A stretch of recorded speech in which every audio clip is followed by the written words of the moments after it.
welcome to Bermuda. God, it feels good to finally say that. The clock has been counting down for over 2 years to get to this point, and now the entire America's Cup cavalry are here on Bermudian soil to get ready for the first official racing of the 35th America's Cup. That's right, and it's amazing how this entire island has come together and gotten behind the America's Cup, whether it's here at the America's Cup Village or working for all of the 6 competing teams or hosting the entire world. And I think this is going to be the best venue that the America's Cup has ever seen, and it's because of the passion of the Bermuda people. And you can literally feel the crackle of anticipation in the air as the island gears up for the first official racing. And the first phase, of course, is the Louis Vuitton America's Cup qualifiers. But we'll talk about that later on. First of all, let's see what's coming up in the rest of the show. Coming up on today's show, we'll take you on a tour of the America's Cup Village. This is a totally different game. Jenny Tulloch gets the lowdown from sailing legend Ken Reed. And we have the inside track on Emirates Team New Zealand Cyclors. But first, we hear from the America's Cup helmsman in the opening press conference.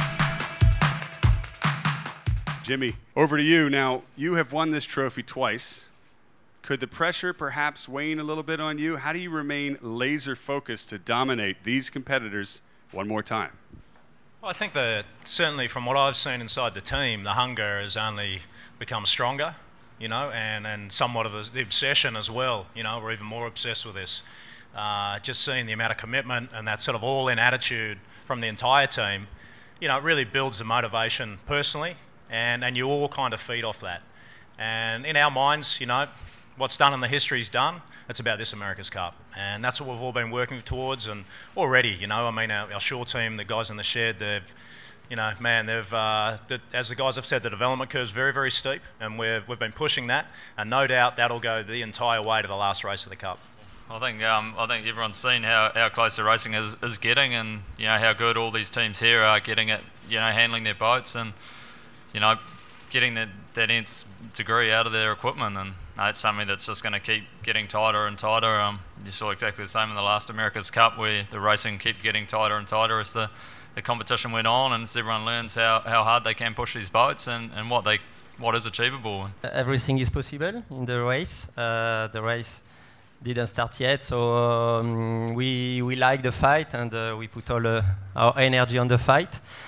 We are very proud to race against these very best team in the world, and our boat is perform well, so I think we can use that. And certainly for SoftBank Team Japan, you know, we're here to win, and you know, there's obviously some very strong competition to overcome, but you know, it's one step at a time. There's you know, the Challenger Selection Series, which is going to be incredibly tough, and we're very focused on that part of it before we worry about the next part. You know, we're just happy for the racing to begin, and I think in match racing you do have to go big or go home. So we're going to, you know, doing everything we can to win the races, to get through the rounds, to eventually get to the match. I think what I've been, you know, amazed at, and we've all been amazed at, is how much better every team gets. Not just every practice series, but every day. And the level of improvement, as Pete was saying, has been huge.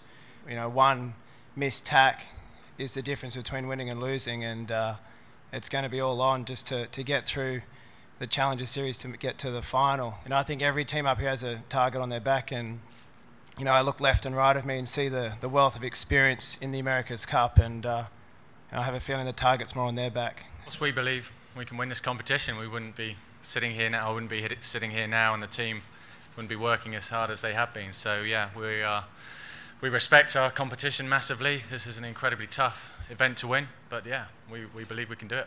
Yeah, we've struggled for straight line speed in some of the practice races and some of the conditions, and that's something we're working very hard to rectify, and that's part of the game. We saw in the last Cup just how quickly the competition can change.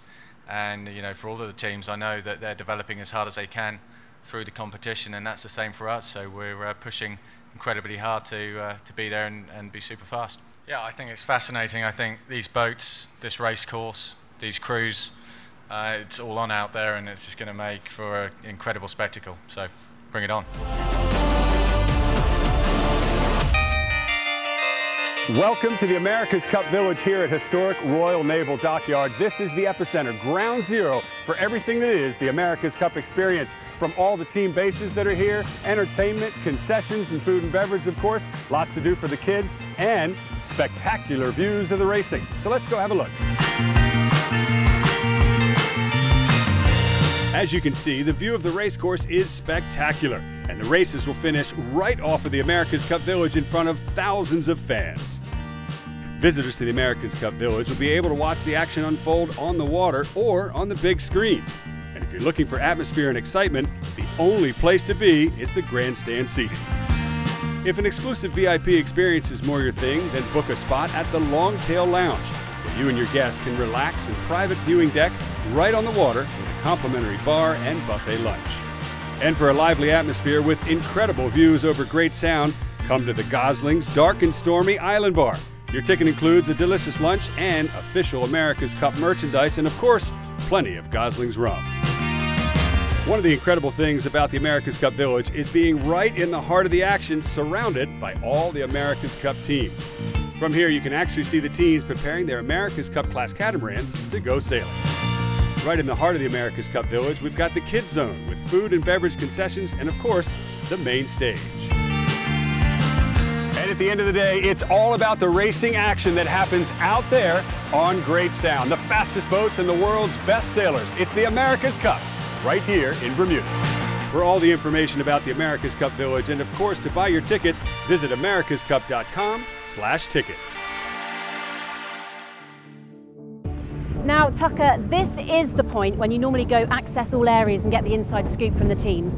I'm guessing it hasn't been that easy this time. No, you're right, Gemma. It's pretty much closed doors at this point, and for good reason. No public access, no media access. These teams are in the final preparations, and as the clock ticks down, the pressure heats up. Racing begins in just a couple days. And like you say, we're so close to racing, but the teams are still developing things. They're making fine-tunings. What are they actually working on at this late stage? Well, now that the racing is coming, they'll be rolling out their final foils, their final control systems that they've been working on out here. And of course, racing against each other in practice, they'll be bringing out different tactics and strategies against the other boat. But this is a development game, so they're going to be constantly improving throughout the whole of the competition. Up to the very last second. Now, of course, the very beginning of the competition was the Louis Vuitton America's Cup World Series back in 2015. Let's get a little recap of the 9 events that got us to this point. The America's Cup racing is officially underway. Who'd have ever thought you'd have crowds like this at a sailboat race? There's the gun, all clear. This is going to be very tight. They're within inches, going 30 knots right now. Fantastic racing.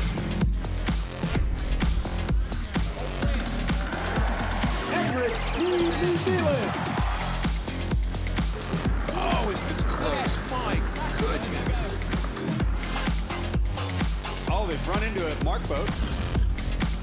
After a massive collision, Artemis Racing takes the race. Fantastic fashion. Here we go. This is going to be a fast race.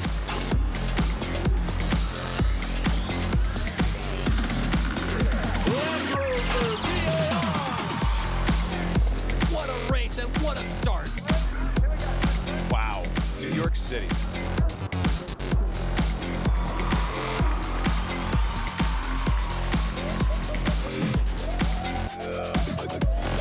And they are off and running in Chicago, racing on freshwater. Emirates Team New Zealand's going to put it over.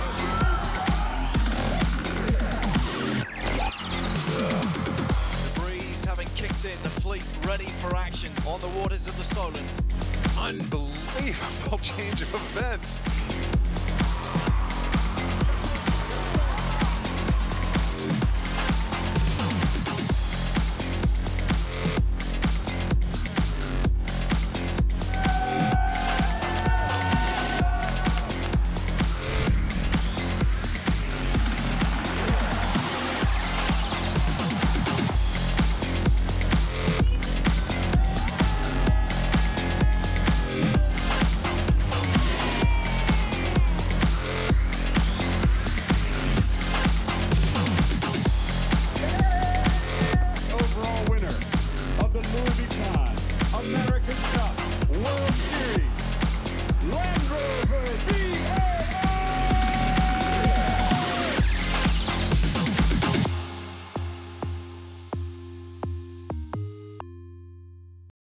I'm Jenny Tulloch, joined by expert commentator, superstar sailor, and North Sails president, Ken Reed. Ken, it is a true pleasure to be here. Well, it's great to be in Bermuda.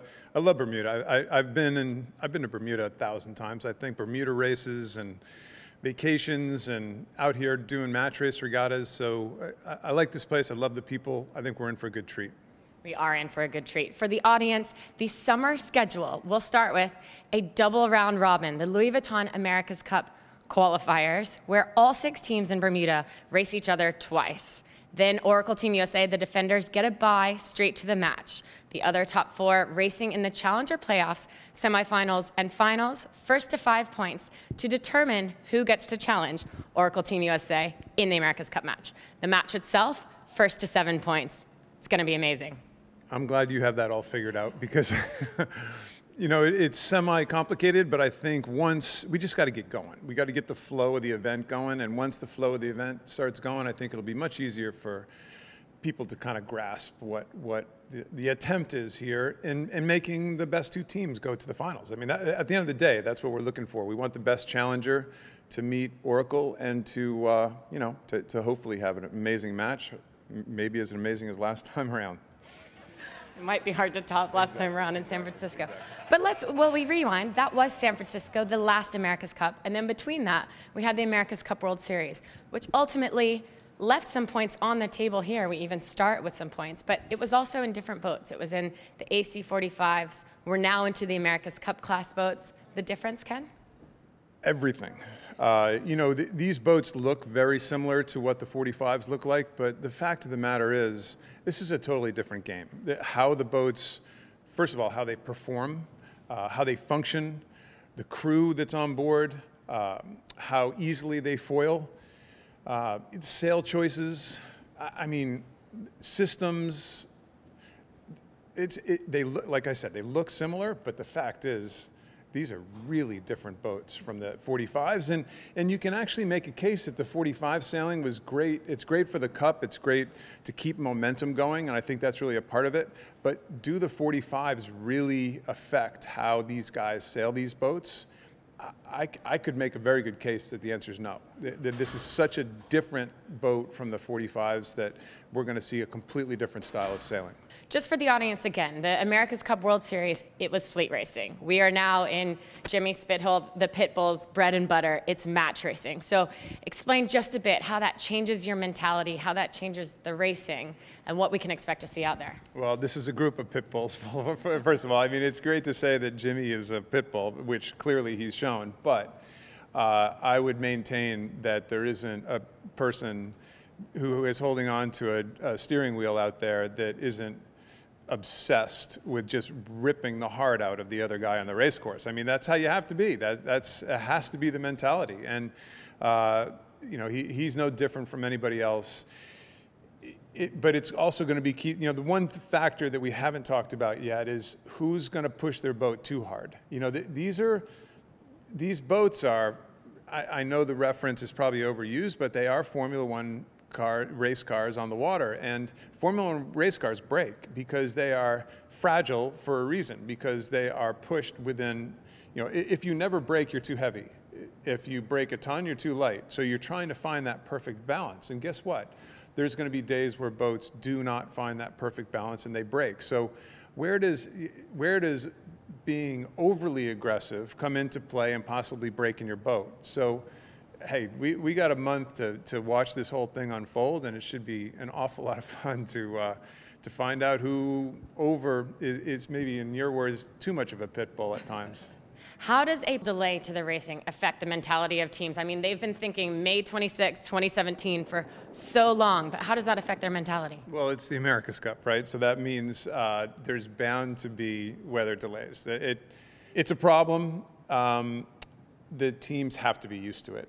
And that's where leadership will come into play. If it's a young team that are clearly starting to get antsy, like, come on, we got to get out there. Some of the grizzly old veterans are going to grab some people by the scruff of the shirt and say, sit down, son. We got to get used to this. Because it's just part of the game. It's part of the America's Cup game. And when there's rules, which is 25 knots at the top end and 6 knots at the bottom end, when there is rules, then they're going to be abide by. Ian Murray has to abide by those rules. There's no sitting around, you know, hoping, oh, we're going to sail today. This is a strict rule, and the rules are going to be played by. And I think the teams will figure out how to actually use that data to their advantage, and maybe change some systems in their boat and be faster the next day. I think it sounds like we need some grizzly old veterans in the audience to tell us all to calm down, wait, they'll get racing. Thanks, Ken. My pleasure. The America's Cup has always been about pushing the limits of technology and innovation, and Emirates Team New Zealand continues that tradition by choosing cyclists instead of grinders. Will it pay off? Here's a closer look.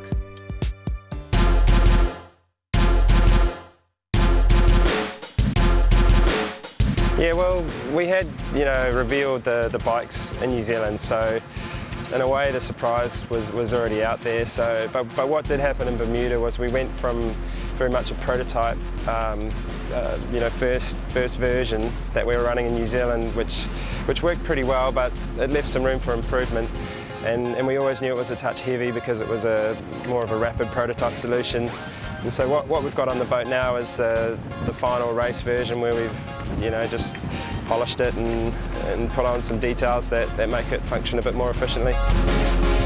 Bikes do create more energy, we believe, today, but first we had to have a need for that energy. So before bikes came a lot of discussion about how we wanted to control the boat, both the foils and the wing. So we figured if we had a bit more power up our sleeve, we could make good use of the wing manipulation and more active control of our foils and get a faster boat. So then we just looked at what we could get out of the human body, and you know, the legs are a big muscle group, so we spent a lot of time focusing on whether that would work or not. You can't just purely look at the power of a leg versus the power of an arm. There's some dynamics and behaviour of the motion, so we spent a lot of time making it you know, an efficient system, and the way we've got our boat configured, that does the best job we can to get over the sort of downsides of it, and I think we've really negated the negatives. Oh, I think we've got more in the tank. It's going to be subtle. It's probably going to be hard to see, except for the highly trained eye. Certainly with the bikes, it's pretty high risk now to start making big changes there. There's a lot of mechanics and moving parts, so it's getting too late to take on big mechanical risks. So that's all about reliability now with the bikes. The other innovations, you'll just have to wait and see. We've got some more up our sleeve, as probably do our competition, so you know, we'll keep chipping away at it.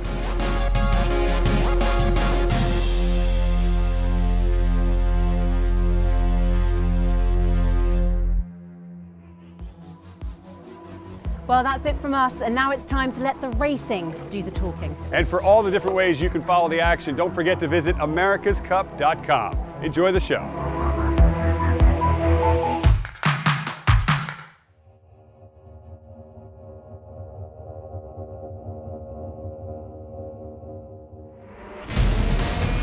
There is no second. There is no second. There is no second. There is no second. There is no second. There is no second.